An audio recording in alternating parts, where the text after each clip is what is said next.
This happened many years ago, a time when my grandfather was still a young man.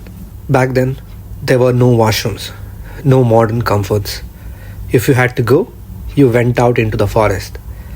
And for that, he would always wake before the sunrise. The forest was quiet at that hour, almost too quiet.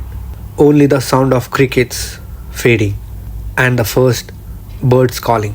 One such morning, while walking his usual path, he noticed something unusual, a faint glow. At first, he thought it was dew on a leaf catching the moonlight. But this glow was stronger. It shimmered like a pearl, almost as if it was calling him. Curiosity got the better of him. He stepped closer, and that's when he realized it wasn't just any light, it was Nagamani. Now, if you're from the south, you have heard the stories. They say Nagamani is the jewel of the Serpent King, born from the head of the cobra that has lived for centuries.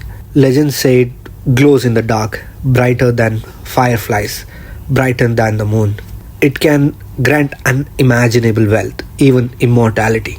The serpent never leaves it unguarded, and those who dare to take it are never seen again.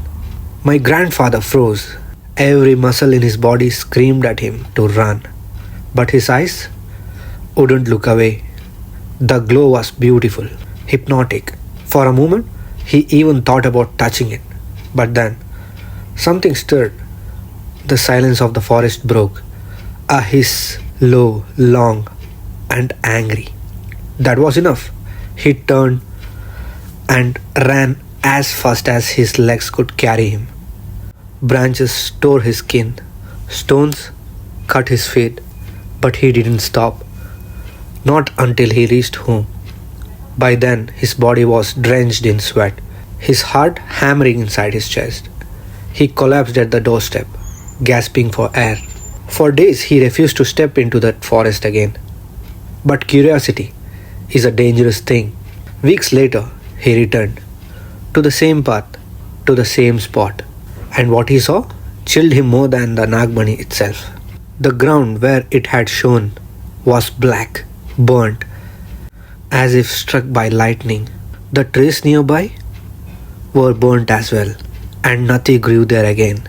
Villagers whispered that the Nagamani had cursed the land.